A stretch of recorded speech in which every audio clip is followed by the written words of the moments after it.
اکبر، آ گئی بات تو آئیے ذرا. کچھ لوگ کہتے ہیں یہ اللہ والے لوگ کو زیب دیتا ہے اتنا ٹپ ٹاپ میں رہنا.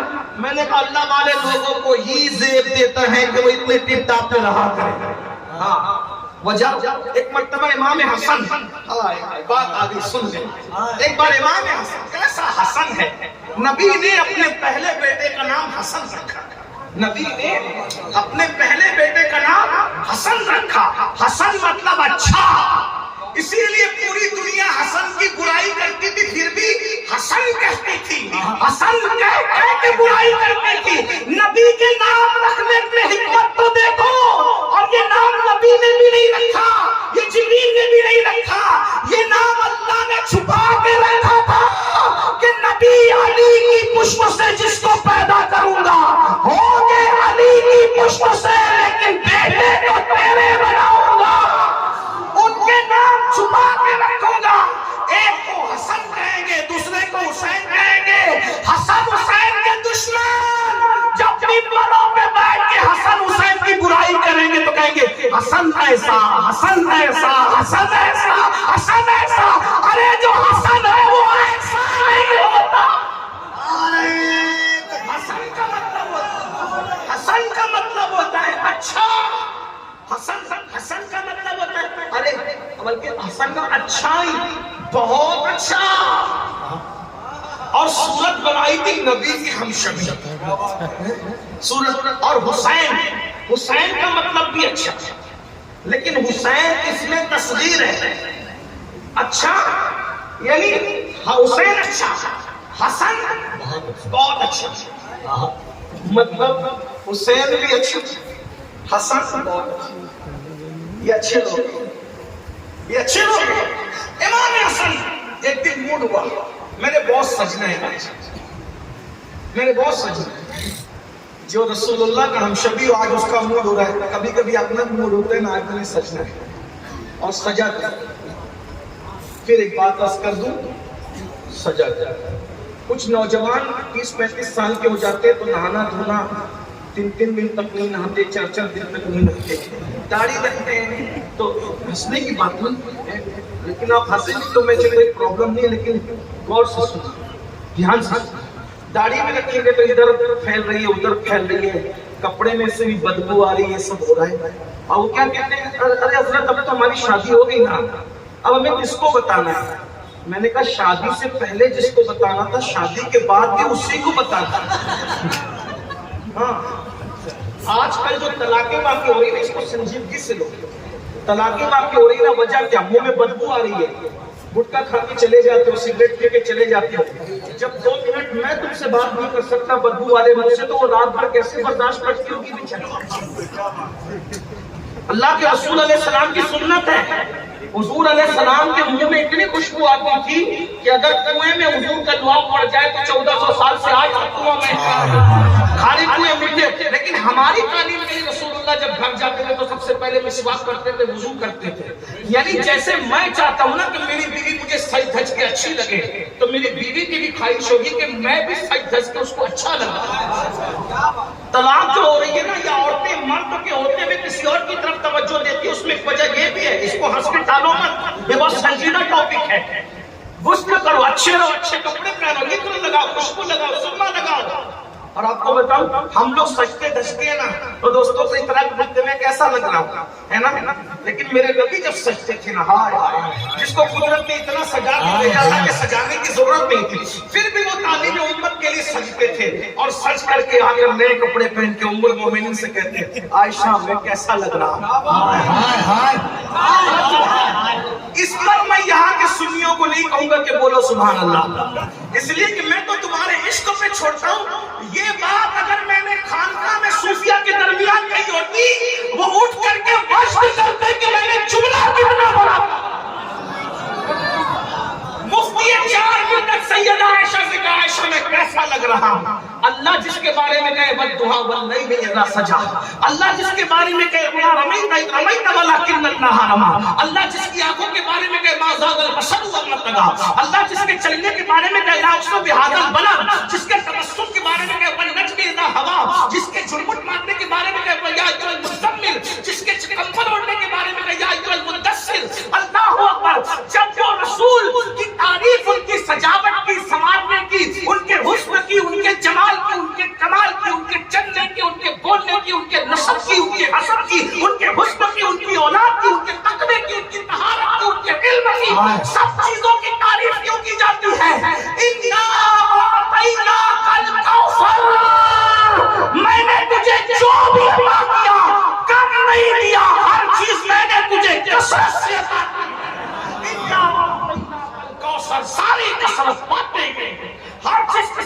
زندگی وہ اپنی محبوبہ سے پوچھ رہے ہیں محبوبہ محبوب رب العالمین عائشہ میں کیسا لگ رہا؟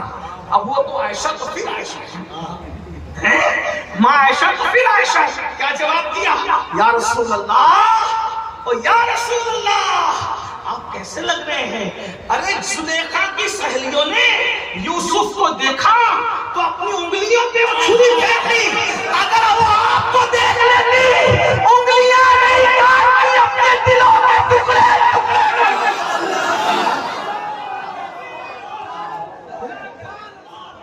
وہ کمال حسن حضور ہے کہ گمان نقص جہاں نہیں، یہی پھول خار سے دور ہے، یہی شمع میں دھواں نہیں. کروں تیرے نام پہ جا فدا، نہ بس ایک جا دو جہاں فدا، دو جہاں سے بھی نہیں جی بھرا، کروں کیا کروڑوں جہاں نہیں. سرتاب قدم ہے دم سلطان زمن پھول، لب پھول دہن پھول سخن پھول بدن پھول. واللہ جو مل جائے میرے گل کا پسینہ، مانگے نہ کبھی عطر نہ پھر جائے دلہن پھول. دندان و لب و زلفرو کے شاک فدائی، اے در عدن نالے یمن مشک ختن پھول. دل اپنا بھی شیدائی ہے اس ماں خود پاکا، اتنا بھی مہن نو بنائے چمچے کون پھول. کیا بات رضا اس چمنستان کرم کی، زہرا علی جس میں حسین اور حسن پھول.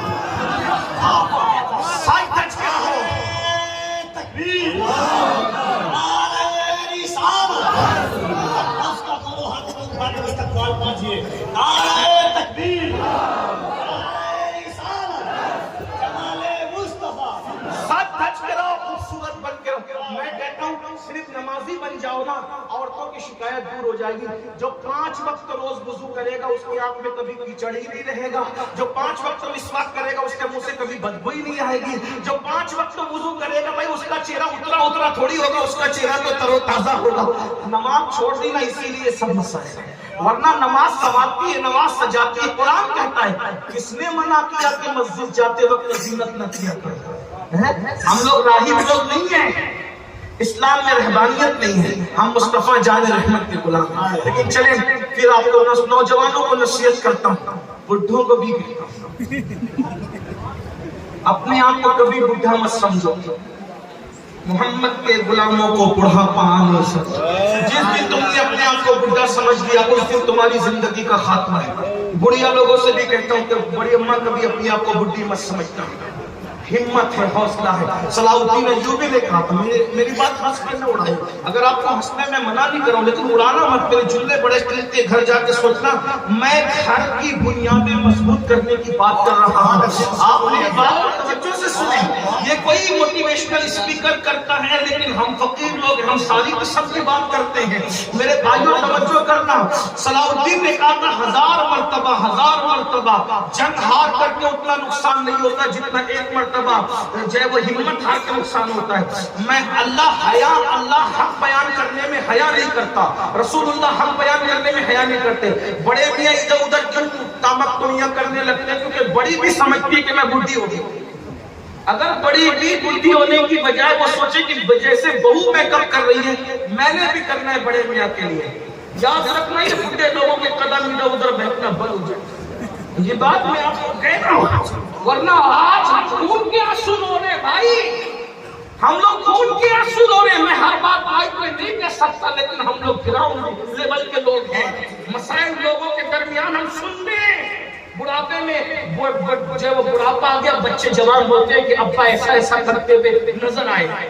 یہ اگر عورتیں اگر شوہر کے لیے سجنے لگیں، عورتوں کو نفل نماز پڑھنے سے افضل ہے کہ وہ شوہر کے لیے سجا جائے حلال طریقے سے، اور تم بھی سجا کرو ایک دوسرے کو اچھا لگنے. بس اتنا کہ میری بیوی کا دل میری وجہ سے خوش ہو جائے، کیونکہ میری وجہ سے میری بیوی خوش ہو گئی اللہ راضی ہوگا. کیونکہ ماں باپ بھی کا دل خوش کرنے سے اللہ خوش نہیں ہوتا، بیوی کا دل خوش کرنے سے بھی اللہ خوش ہوتا ہے، کیونکہ وہ ہماری شریک حیات ہے. اور وہ ایسے خوش ہوگی، وہ آپ کے سجدے سے خوش ہوگی. یہ جو گٹکا کھا کر کے منہ میں بدبو، یہ تمباکو کی بدبو، خطرناک بدبو، بیڑی کی بدبو، یہ جو منہ میں بدبو آتی ہے نا، یہ تمہاری زندگی کو بھی بدبودار کر چکی ہے. میرے بھائی منہ صاف رکھو، اچھا رکھو، مسواک کرو، مسواک کے عادی بنو. چلے کوئی عادت پڑ بھی گئی آپ کو تو منہ صاف رکھو، لونگ کھایا کرو، سونف کھایا کرو، گھر جایا کرو تو منہ صاف کر کے جایا کرو، بہرحال سچ سنور کے رہا کرو لیکن جائز. اب یہ نہیں کہ سید نے کہہ دیا کہ اس بن سورنا شروع کرو تو اب کل ہی بولو کہ چلو بیوٹی پارلر نہیں. چلو نہیں بھائی، گھر میں سجنے کا، گھر میں سنورنے کا۔ جس مذہب نے عورت کو مسجد جانے کی اجازت نہیں دی، اس مذہب کی عورت کو بیوٹی پارلر جانے کی اجازت کیسے ہو سکتی ہے؟ گھر میں سجو جائز طریقے سے، آپ بھی جائز طریقے، ورنہ آپ چلے گئے جو کیا بولتے ہیں اس بات کے اندر چلے گئے تو پھر ذرا اچھا نہیں ہوگا۔ گھر میں جائز طریقہ ہو۔ مردوں کا میک اپ کیا ہے؟ مردوں کا اچھا وضو کرو، صابن سے فیس واش وغیرہ سے منہ دھو لو، سرما لگا لو، پھر دیکھو کیسے ترو تازہ دکھتے۔ اور وضو تو یہاں بھی چہرہ چمکاتا ہے، جنازے میں بھی چمکائے گا، قبر میں بھی چمکائے گا، اور میدان محشر میں تو وضو کرنے والوں کا چہرہ ایسے چمکے گا جیسے 14ویں رات کا چاند چمکتا ہے۔ ایک دن امام حسن کے دل میں خیال آیا کہ میں نے آج سجنا ہے، سنورنا ہے، بننا ہے، سنورنا ہے۔ تو رسول اللہ کا امامہ نکالا، اور یہ آپ کے ذہن میں رہے کہ وہ حضور کے ہمشبی تھے۔ حضور کا امامہ باندھا، حضور کی عبا پہنے، حضور کا جبہ شریف پہنا، اور اس کے بعد اپنے چچا جعفر طیار کا پٹکا باندھا، اور جعفر طیار کا پٹکا باندھ کر ابا کی ذوالفقار حیدری ہاتھ میں لے کر سیدہ کا لال چلا۔ سیدہ کا لال جب چلا ہے گھوڑے پر بیٹھ کر تو آمینہ کے لال کی یاد تازہ ہو گئی۔ ایک یہودی تھا، یہودی کو اچھا نہیں لگا، اس لیے کہ جن میں یہودیوں کے جراثیم ہوتے ہیں ان کو اہل بیت کی خوشی کبھی اچھی نہیں لگتی۔ جس کو بھی دیکھو کہ اہل بیت کی خوشی جسے اچھی نہ لگے، سمجھ لو کہ شجرہ نسب کہاں سے ملتا ہے۔ یہودی صفت لوگ، ہاں اللہ اکبر، یہ بات یاد رکھنا۔ اور جن لوگوں کو صحابہ کی تعریف اچھی نہیں لگتی وہ مجوسی صفت لوگ ہیں، اس لیے نہ ہم مجوسی صفت ہے نہ یہودی صفت ہے، الحمدللہ ہم فطرت اسلام پر ہیں۔ بہرحال تو ایک یہودی نے دیکھا، کہا حسن ایک مسئلہ پوچھنا ہے، مسئلہ پوچھنا ہے حسن، پوچھو۔ ہمیں امام حسن اور امام حسین کے بارے میں بہت چندی باتیں یاد ہیں، ہمیں یہ بھی پتا ہے کہ امام حسن اپنے زمانے کے بہت بڑے محدث بھی تھے، مفتی بھی تھے، اور بے مثال مفسر قرآن بھی تھے۔ یاد رکھنا، بہت ساری تفسیر ایسی ہے جو ابن عباس نے بیان نہیں کی ہے لیکن امام حسن نے بیان کی، یہ الگ عنوان ہے، اتنا یاد رکھنا۔ بارہ دن کی صلاحیت چھوٹی ہوگی، ڈائریکٹ مولا علی کی شاگرد ہے، ڈائریکٹ رسول اللہ کی شاگرد ہے امام حسن، نانا کے بھی شاگرد ہے، ابا کے بھی شاگرد، ڈائریکٹ۔ اب بتاؤ خود کے بیٹے کو علی مرتضیٰ نے قرآن کے کتنے راز پڑھائے ہوئے، پڑھایا نہیں بلکہ پلایا ہوگا۔ اتنا سمجھ لے کہ جب جعفر صادق کی صحبت میں 2 سال رہ کر کوئی امام اعظم بنتا ہے تو علی کی گود میں رہ کر کے کتنا پڑا ہوگا امام حسن، جو 2 سال امام اعظم بنا دے بیٹے اور پوتے کے، تو وہ باپ کے پھر وہ کتنے سال؟ امام حسن کو کم و بیش 35 سال ملے مولا علی سے استفادہ کرتے، یہ الگ عنوان ہے۔ بہرحال یہودی نے کہا حسن ایک مسئلہ پوچھنا ہے، کیا تمہارے نانا کی ایک حدیث ہے، الدنیا سجن المؤمن و جنت الکافر، دنیا مومن کے لیے قید خانہ اور کافر کے لیے جنت ہے۔ تمہارے نانا کی حدیث ہے کہ نہیں؟ بالکل ہے، بالکل ہے نانا کی حدیث۔ اب بتا تم مجھے کیا مانتے ہو؟ کافر؟ کچھ لوگ کہتے ہیں کافر کو کافر نہیں کہنا چاہیے، میں نے کہا یہ صحابہ کی بھی سنت ہے، رسول اللہ کی بھی سنت ہے، اور اللہ کی بھی سنت ہے۔ ہم لوگ کافر کو کافر ہی کہتے ہیں، ورنہ وہ نہ کہے تو کیا کہیں، مومن کو مومن ہی کہتے ہیں۔ کچھ لوگ زنانہ صفت لوگ دنیا میں پیدا ہوگے کہا کافر کو کافر نہ کہو، لیکن جو کافر کو کافر نہیں کہتے نا وہ رسول اللہ کے ماں باپ کو کافر کہتے ہیں۔ ہاں یہ بھی یاد رکھنا، کیا ذوق ہے ان کا، ابو لہب کو کافر نہ کہو، فرعون کو کافر نہ کہو، لیکن رسول اللہ کے ماں باپ کو کافر کہتے ہو، یہ شرم نہیں آتی؟ اور آپ کو بھی کہتے ہیں نماز پڑھو تو دیکھ کے پڑھا کرو کہ یہ نبی کے ماں باپ کو کافر مانتا ہے یا مومن مانتا ہے۔ رشتہ داری کرا کرو تو یہ بھی دیکھ کے کیا کرو، اور جلسے میں کسی کو دعوت دیا کرو تو یہ بھی دیکھ کے دعوت دیا کرو کہ یہ نبی کے ماں باپ کو کافر مانتا ہے کہ مسلمان مانتا ہے۔ صرف کلام کی بات نہیں ہے، ارے کلام تو دوسرے لوگ بھی پڑھتے ہیں، ہمارے لیے پابند کیا گیا جس سے دین سیکھ رہے ہو اس کے خیالات، نظریات اور عقائد دیکھ کر دین سیکھا کرو۔ آدھا دین آدھا پٹیل مت بنا بنایا کرو. ہمیں کوئی ضرورت نہیں ہے 70-22,000 کی بھیڑ کی, ہمارے لیے 72 وفادار کافی ہے بس. ہاں اتنا یاد رکھنا. رشتہ داری بھی عقیدہ دے کر, نماز بھی عقیدہ دیکھ کر, جلسے میں بلانا آنا جانا بھی عقیدہ دیکھ کر, اس کا خیال ہے. نور عالم بھائی آپ کی توجہ خاص چاہتا ہوں, میں کوئی شاعر نہیں ہوں لیکن یہ بات آپ کو خیال رکھنا چاہیے. ہاں کیا اللہ اکبر کا تمہارے نانا کی حدیث ہے, تمہارے نانا کی حدیث ہے, الدنیا سجن المومن و جنت الکافر, کہ دنیا مومن کے لیے قید خانہ, کافر کے لیے جنت. اے حسن میرے کپڑے دیکھ پھٹے پرانے, میں بھوکا, میرا چہرہ پیلا, میری آنکھیں اندر, میں بھیکاری بھیک مانگ رہا ہوں, اور تو بادشاہوں جیسے سجا ہوا ہے, کھایا ہے پیا ہے, قیمتی کپڑے ہیں, امامہ ہے, تلوار ہے. اب بتا تیرے لیے دنیا جنت ہے یا میرے لیے؟ میں تو قید خانے کے قیدی کی طرح ہوں اور تو بادشاہوں کی طرح. مومن تو یا میں؟ حسن تھے حسن, باب مدینۃ العلم کا ڈائریکٹ شاگرد, سید العالمین مصطفیٰ جان رحمت کا ڈائریکٹ شاگرد کا نانا کی یہ حدیث تو بالکل صحیح ہے. الدنیا سجن المومن و جنت الکافر, دنیا مومن کے لیے قید خانہ ہے اور کافر کے لیے جنت ہے. کا سن, یہ جو میرا لباس دیکھ رہے ہیں نا, اتنا قیمتی امامہ, یہ ٹھاٹ باٹ, یہ میرے غلام مرید جو پیچھے لوگ چل رہے ہیں, یہ دیکھ کر تم کہہ رہا ہے کہ تیرے اتنے ٹھاٹ باٹ ہے, جنت تو یہ دنیا تیرے لیے کا نہیں تھی. جو جنت میں انعام میرے لیے اللہ نے رکھا ہے نا, اگر اس کے مقابلے میں میرا یہ ٹھاٹ باٹ دیکھے تو یہ قید خانے کی طرح ہے. اب اندازہ لگا, جب قید خانے میں ہم اس شان سے جی رہے ہیں تو جنت میں ہمارے ٹھاٹ باٹ کے عالم کیا ہوں گے. اور یہ دنیا تیری جنت ہے, جب تو جنت میں اتنا پریشان حال ہے تو تو اللہ کی جہنم میں کتنا پریشان حال ہوگا, اس کا اندازہ کر لے. اس لیے میرے بھائیوں یاد رکھنا, آئیے بات آئی تو بات اینڈ کر دوں. میں نے کہا تھا کہ میں اپنی بات جلدی ختم کروں گا, جلدی ختم کر دوں. سچ دج کے رہو, بد صبر کے رہو, اچھے رہو, انجوائے کرو مگر گناہ مت کرو. ایک مرتبہ حضرت میرے امام موسیٰ کاظم رضی اللہ تعالیٰ عنہ نے بڑے مہنگے جوتے پہنے, مہنگے. آج کوئی اسکیچر کے جوتے پہن لیتا تو نہیں, اسکیچر استعمال کرتے تو کیا تمہارے لیے؟ مومنوں کا بچا ہوا فضلہ دوسروں کو ملتا ہے, اصل تو ہمارے لیے نعمتیں پیدا ہوتی ہیں, مصیبتیں بھی ہمارے لیے اصل اور نعمتیں بھی ہمارے لیے, ہمارا بچا کچھ اوروں کو ملتا ہے. اتنا یاد رکھنا, یہ بات یاد رکھ. اس لیے اچھے بنو, نعمتیں استعمال کرو, گناہ مت کرو.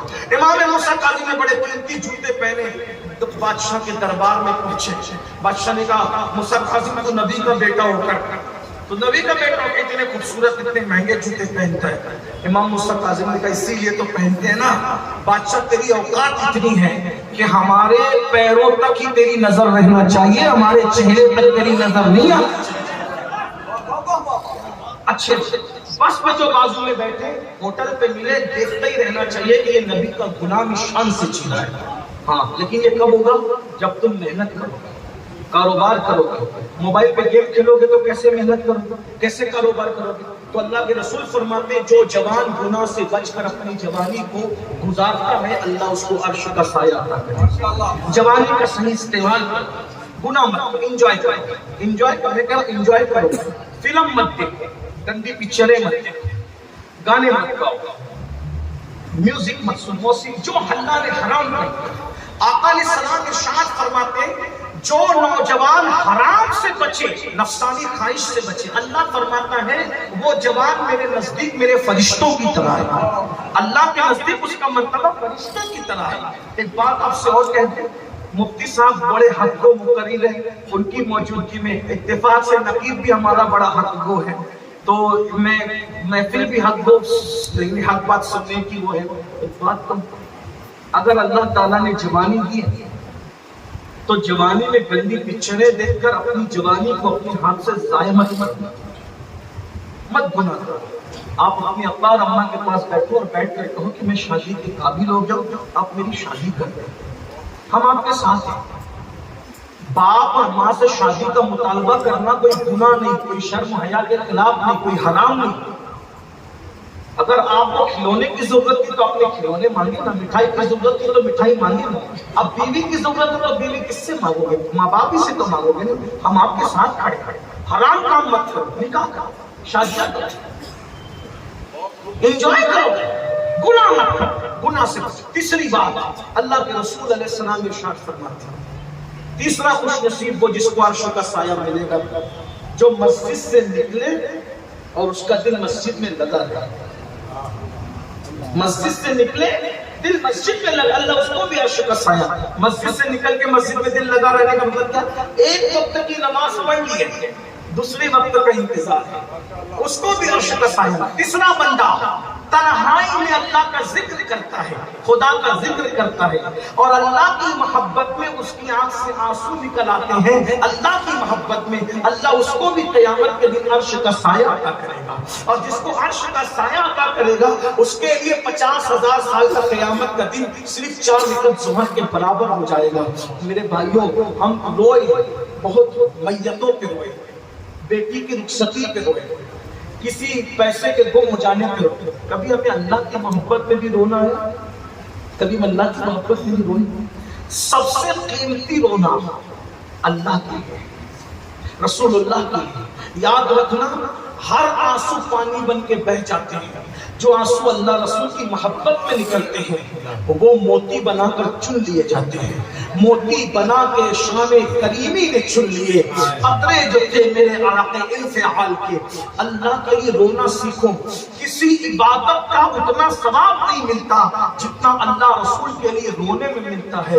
یہ رونا عشق کی علامت ہے، رونا محبت کی علامت ہے۔ آج لوگ کہتے ہیں مولانا ہم لوگ پہلے بہت مالدار تھے، بادشاہ تھے، یہ تھے وہ تھے۔ میں کہوں آپ کو، کل تک ہم راتوں کو اللہ کی محبت پہ روتے تھے، رسول اللہ کی محبت پہ روتے تھے، اب ہمیں رونا ہی نہیں آتا۔ اب ہم سیریل دیکھ کے روتے ہیں، فلمیں دیکھ کے روتے ہیں، ایموشنل سین دیکھ کر کے روتے ہیں، جذباتی مناظر دیکھ کے روتے ہیں، اللہ اکبر گانے سن کے روتے ہیں، غزلیں سن کے روتے ہیں۔ ہائے ہائے وہ لوگ تھے، اللہ اکبر۔ حضرت بلال کا نام عشق میں اتنا کیوں آگے ہے؟ بلال کتنا روئے ہیں حضور کے لیے، اللہ اکبر۔ بلال روتے روتے بے ہوش ہو جاتے تھے۔ حضرت بلال کے عشق کا حال یہ تھا، حضور کی محبت پہ رونے کا حال یہ تھا کہ بلال حبشی مدینہ منورہ میں وصال رسول کے بعد کسی کا ہاتھ پکڑ کے کہتے ہیں حضور کہاں ہے، مجھے بتاؤ حضور کہاں ہے؟ تو لوگ کہتے ہیں بلال حضور کو پردہ فرما گئے، تو بہت روتے، دل پکڑ کے نہیں جاتے، اللہ اکبر۔ کبھی بلال جنگلوں میں نکل جاتے، حضور کہاں ہے؟ ایک دن بلال حبشی نے فیصلہ کیا کہ حضور علیہ الصلوۃ والتسلیم جو ہے کہیں نظر ہی نہیں آتے، مدینے کی گلی گھومتے رہو، ڈھونڈتے رہو، ڈھونڈتے رہو۔ حالانکہ ان کو پتا تھا کہ حضور کا وصال ہو گیا، مگر روتے بہت تھے۔ بات یاد رکھنا، رونے والا حضور کا قرب پاتا ہے، حضور کا دیدار پاتا ہے۔ میری قوم اللہ رسول کے لیے رونا سیکھے۔ آج ہمارے دل سخت ہو گئے، دل سخت کیوں میں کہ ہمارے پیٹ میں حرام حکم آ گیا، ہمارے دل سخت ہو گئے کیونکہ ہم لوگوں کے حصے دبانے لگے، لوگوں پہ ظلم کرنے لگے، دل سخت ہو گئے، بے مربت ہو گئے، رونا نہیں آتا۔ ایک بزرگ سے کسی نے پوچھا مجھے رونا نہیں آتا، تو فرمایا رونے کی کوشش کر، رونے کی کوشش کر۔ کہا کہ کوشش کرنے میں بھی رونا نہیں آتا تو کافر اپنے حال پہ رویا کر، اپنے حال پہ رو کہ اللہ نے تیرا دل سخت کر دیا، تیرے دل میں تالا لگا دیا۔ رونے والے اللہ کو بہت پسند ہے۔ کچھ لوگ رونے والوں کا مذاق اڑاتے ہیں، رونا یہ عشق کی علامت ہے، محبت کی علامت ہے۔ بلال حبشی حضور کو ڈھونڈتے رہتے، تلاش کرتے رہتے، لیکن حضور نے ملتے سوچا کہ چلو مدینہ منورہ چھوڑ، مدینہ شریف چھوڑ، ملک شام سے ایک ہی کام تھا، رونا رونا رونا۔ بلال روتے تھے، صرف روتی رہتے، روتے رہتے۔ کچھ لوگ کہتے ہیں مدینہ شریف جانا کہ وظیفہ بتائیں، میں نے کہا آسان وظیفہ، صرف دل سے رونا سیکھ۔ سال بھر میں بلاوا نہ آئے تو پھر دیکھنا، دو میں سے کوئی ایک چیز ضرور ہوگی۔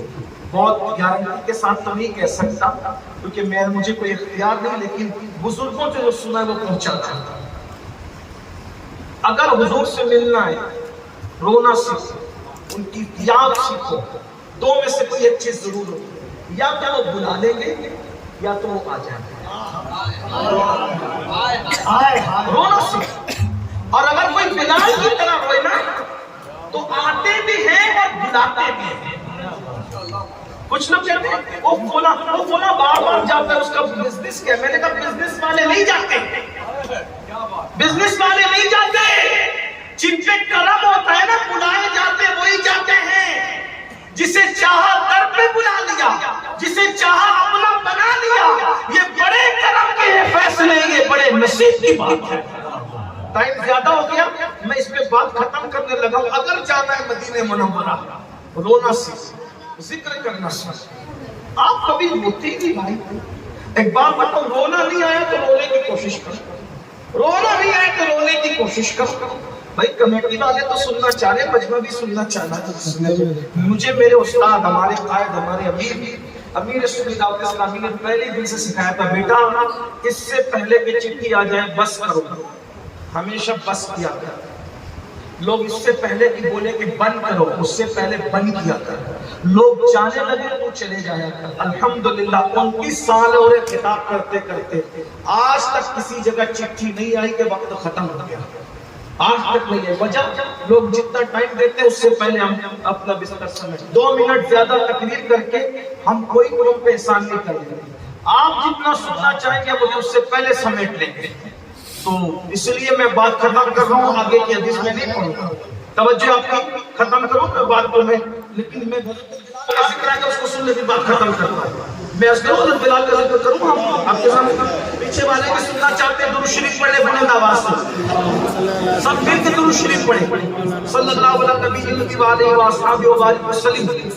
بہت اچھے سے بیٹھے ہوئے سب لوگ ماشاءاللہ، سب سنے. اتنی رات کو کوئی سنتا ہوں نہیں، لیکن سن رہے ہیں. یہ آپ کی محبت ہے ہمارے ساتھ، پیار ہے ہمارے ساتھ، خدمت ہے. سن لے میری بات کو، سن لے، اتنا ٹائم ہو جائے گا. سن لے ایک بار پھر درود و سلام پڑھے سب مل کر. بھائی آواز، بلند آواز سے درود و سلام پڑھو. اللہ رب محمد صلی اللہ علیہ وسلم، نحن عباد محمد صلی اللہ علیہ وسلم، صلاۃ و سلام علیہ. میرے بھائی لمبی تقریر کروانا کوئی کمال نہیں ہے. تقریر کتنی چھوٹی ہے پڑھی ہو، بس ایک پیغام چلا جائے. اب پیغام چلا گیا، جو پہنچانا چاہتے ہیں تو بس اینڈ پہ بات کر رہے ہیں، سن لیں. تو حضرت بلال مدینہ منورہ چھوڑ دیا، ملک شام چلے گئے. روتے رہے تھے. ایک دن روتے روتے بلال بہت تڑپے. اچھا یہ بھی یاد رکھنا، جب کوئی روتا ہے نا تو حضور اس کو اور تڑپاتے ہیں تاکہ آپ اور بڑھے اور بڑھے اور بڑھے. ایک دن روتے روتے آنکھ لگی تو کیا دیکھا، اللہ کے رسول صاحب نے تشریف لائے. حضور کی آمد، آقا کی آمد بھی، سرکار کی آمد، حضور کی آمد. تو حضور نے کہا بلال کیا بات ہے، تم ہم سے ناراض ہو؟ بلال، اس کو حنیف رومی نے، علامہ جلال الدین رومی نے مصنوی میں بہت تفصیل سے لکھا، جس کو میں بہت شوق میں پیش کر رہا ہوں. بلال ہم سے ناراض ہو. بلال قدموں سے لپٹ گئے اور لپٹ کے کہنے لگے یا رسول اللہ، آپ سے ناراض ہونا تو کفر ہے، کوئی آپ سے کیسے ناراض ہو سکتا ہے. کہا کیا تمہیں میری یاد نہیں آتی بلال؟ بلال کا میرے حضور ہر وقت تو آپ کی یاد آتی ہے. سرکار فرماتے پھر تم مدینہ کیوں چھوڑ دیے، تم مدینے کیوں نہیں آتے؟ بلال مدینے آؤ نا، بلال مدینے آؤ، ہم سے ملو. یہ میرے دل کی بات ہے. حضور یوں ہی کسی کو یاد نہیں آتے. کسی بہت بڑے صوفی قلندر نے کہا تھا، پہلے حضور ہمیں یاد کرتے ہیں پھر حضور ہمیں یاد آتے ہیں. پہلے حضور ہمیں یاد کرتے ہیں پھر ہم ہمیں حضور. آج ہمارا ذکر ہوا ہوگا، آج ہمارا ذکر ہوا ہوگا گنبد خضرا کے سائے میں. اس لیے آج حضور ہمیں یاد آ گئے. وہ یاد آ گئے، وہ یاد آ گئے. انہوں نے یاد کیا ہوگا، ضرور یاد کیا ہوگا. اور ہم کتنے خوش نصیب ہیں کہ وہ ہمیں پیدا ہونے سے پہلے یاد کرتے رب نے اپنے امتی کہہ کر، تو وہ ہمیں کیوں نہ یاد کرے. بلال کا بلال مدینے آؤ، مدینے آؤ، ملاقات کرو. بلال آنکھ کھلی، پورا گھر معطر تھا، خوشبو سے معطر تھا. بلال تڑپ گئے.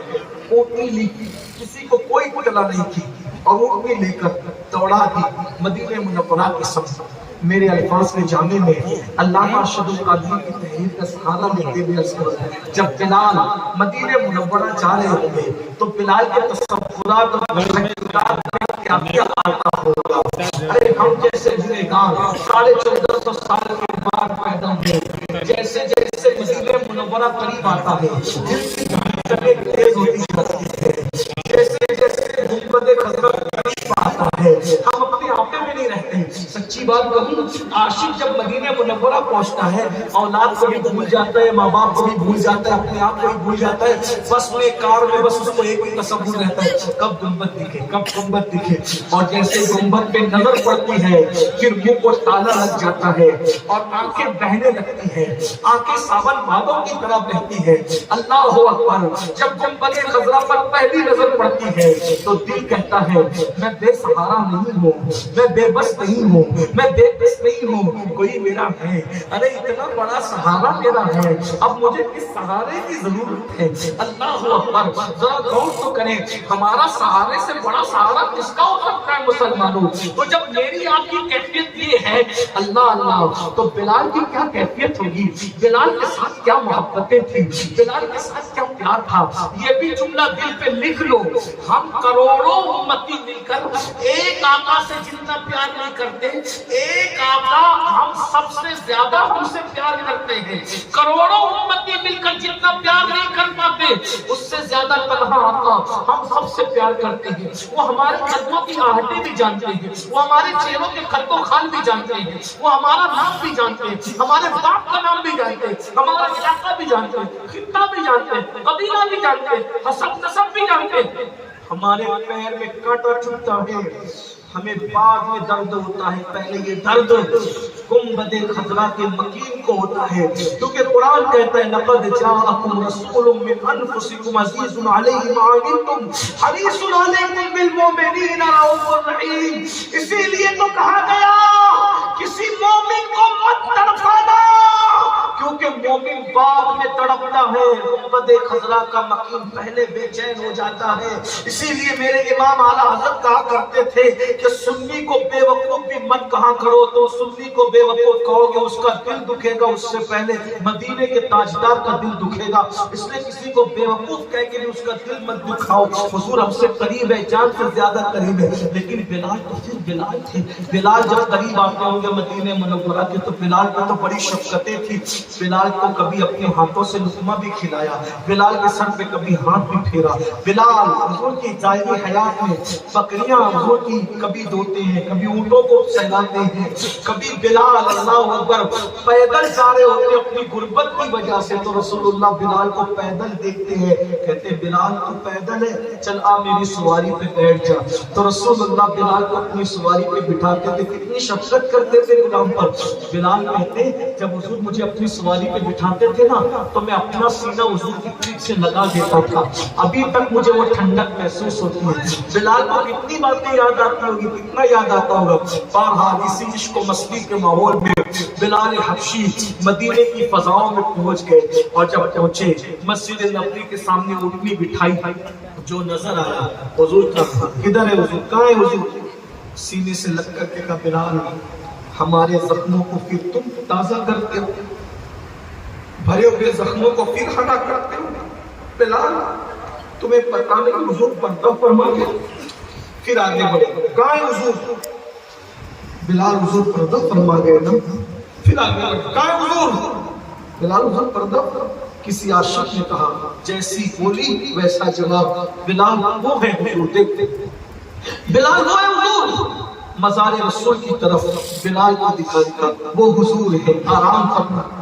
بلال حضور کے مزار انور سے لپٹ گئے ہوں گے, لپٹ کے کہتے ہوں گے یا رسول اللہ بلایا تھا پھر پردہ کر لیا, بلایا تھا پھر حجاب کر لیا, بلایا تھا پھر پردے ڈال لیے. حضور پردہ اٹھائے. اگر 14 صدی کی زبان میں کہا جائے تو یوں کہا جا سکتا ہے اٹھا دو پردہ, دکھا دو چہرہ کہ نور باری حجاب میں ہے. زمانہ تاریخ ہو رہا ہے کہ محنت جب سے مقام میں ہے. بلال نے یہ نہیں کہا, میں کہہ رہا ہوں. کیوں؟ کیونکہ بلال بریلوی نہیں تھے, احمد رضا بلالی تھے. احمد رضا بلالی.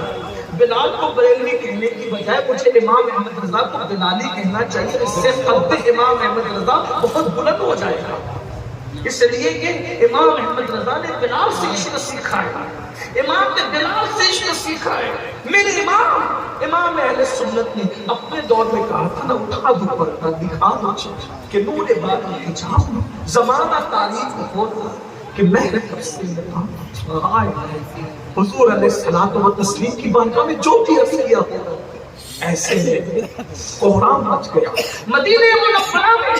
اہل مدینہ کہتے ہیں عاشق رسول بلال آ گئے، بلال آ گئے، بلال آ گئے، بلال آ گئے، بلال آ گئے۔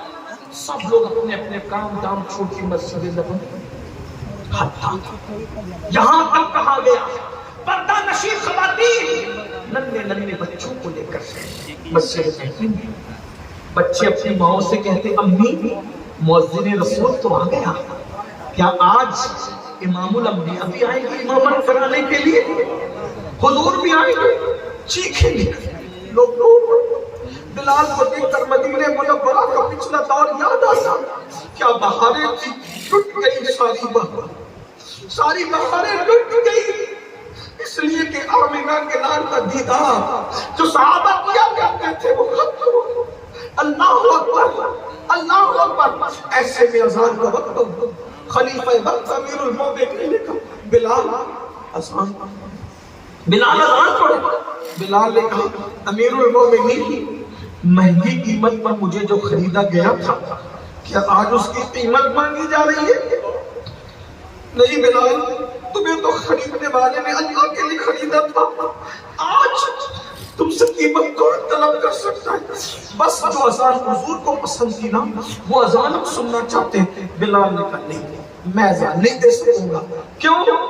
کیونکہ اذان دیتے وقت جب میں میرے آقا کا نام لیتا تھا تو اس وقت میں حضور کا چہرہ دیکھتا تھا، اب وہ چہرہ نہیں دکھے گا میں اذان نہیں دے سکتا۔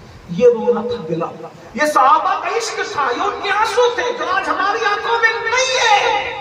رونا سیکھو، حضور کے قریب ہو جاؤ گے، رونا سیکھو، حضور کا قرب پالو گے۔ کیا ہوا جب سب کہہ چکے بلال نے کہا میں اذان نہیں پڑھ سکتا کیونکہ وہ چہرہ میرے سامنے نہیں ہوگا، میں اذان نہیں دوں گا۔ عشق نے کہا اذان نہیں دوں گا۔ کسی نے کہا رکو، بلال کی کمزوری ہمیں پتہ ہے، یہ سب کی بات کاٹ دیں گے لیکن کن کی نہیں کاٹیں گے ہمیں پتہ ہے۔ جاؤ حجرہ سیدہ پہ جاؤ، در زہرا پہ جاؤ، در بطول پہ جاؤ اور شہزادوں کو لے آؤ۔ جب شہزادے کہیں گے نا حسنین کریمین تو اس وقت بلال ضرور اذان پڑھیں گے۔ شہزادے آئے، دونوں طرف سے ہاتھ پکڑا، چچا جان، او چچا بلال، جو اذان نانا کو سناتے تھے وہ ہمیں بھی سناؤ۔ دونوں کا رخ دیکھا، ایک سینے تک حضور کے مشابہ تھے، دوسرے سینے سے پیر تک تصویر مصطفیٰ نظر آ گئی۔ گال چومی، پیشانی چومی، سینے سے لگایا۔ شہزادوں میں نے اذان دینا تو بند کر دیا کیونکہ مجھے زیادہ نظر نہیں آتا، لیکن میں نے انہیں کانوں سے سنا ہے کہ حسنین کا دل نہ دکھانا ورنہ میرا دل دکھے گا۔ میں نے سب کو منع کیا لیکن آپ کو منع نہیں کر سکتا۔ میرے نبی کی جان ہو، میرے نبی کا کلیجہ ہو، میرے نبی کی آن ہو، ہم اذان دیتے ہیں لیکن دے نہیں پائیں گے۔ بلال نے اذان شروع کی، مدینہ منورہ میں کوہرام مچ گئی۔ کوہرام کیا تھا؟ کوئی ایسا نہیں تھا جو نہ روتا ہو۔ یہاں تک راوی بیان کرتے ہیں کہ رسول اللہ کے وصال کے دن جو کوہرام تھا وہی کوہرام بلال کی اذان کے دن تھا۔ یہ ان کا دلی تعلق تھا اللہ کے رسول سے، یہ دلی رشتہ تھا اللہ کے رسول سے۔ اللہ اکبر۔ جب بلال نے اشہد ان لا الہ الا اللہ کہا تو کوہرام مچا، چھت پر لوگ کھڑے رہ کے سننے لگے۔ ننھے ننھے بچے ماں کا دامن پکڑ کے کہتے ماں اذان ہو رہی ہے، حضور آئیں گے۔ لوگ کلیجہ تھام کے رہ جاتے۔ جب بلال نے کہا اشہد ان محمد رسول اللہ اور عادت کے مطابق اس چبوترے کی طرف دیکھا جس پر اذان کے وقت حضور بیٹھے ہوتے تھے۔ جب بلال نے اس طرف رخ کیا تو بلال نے دیکھا وہ جگہ خالی تھی۔ اشہد ان محمد رسول اللہ کہتے ہی جب اس جگہ کو خالی دیکھا بلال برداشت نہ کر سکے، صراخہ غم میں ڈوب کر چیخ ماری، زمین پہ گر پڑے، بے ہوش ہو گئے۔ آج بلال کی اذان پوری نہ ہو سکی، کوہرام تھا، جیسے ہوش میں آئے کسی سے کوئی بات نہیں کی، اپنی اونٹنی پہ بیٹھے واپس ملک شام چلے گئے، پھر کبھی لوٹ کر نہیں آئے۔ اور غم رسول میں بلال نے اپنی جان آفری کے حوالے کر دی۔ یہ ہے اللہ رسول کی محبت میں رونے کا انعام۔ کسی کو بلال بنایا جاتا ہے، کسی کو اویس بنایا جاتا ہے۔ آقا فرماتے ہیں جو اللہ کا ذکر کرتے وقت تنہائی میں رو دے، اللہ قیامت کے دن اس کو عرش کا سایہ عطا فرمائے گا۔ میں نے جان بوجھ کر آج ذکر بلال اس لیے چھیڑ دیا کہ گھر جا کر رو سکو نہ رو سکو، یہ گناہ آلود آنکھوں سے آنسو چند قطرے اگر پیش کر دیے جائیں تو ہو سکتا ہے شاید آج ہم عرش کے سائے کے حقدار ہو جائیں، ان کے کرم کے سائے کے حقدار ہو جائیں۔ اللہ محفل قبول کرے، ہماری آنکھوں کے یہ گنہگار پاپی آنکھوں کے آنسو بارگاہ رسالت میں قبول فرمائے، نجات کا ذریعہ بنائے۔ گفتگو کے درمیان کوئی غلطی ہو تو معاف کرے۔ استغفر اللہ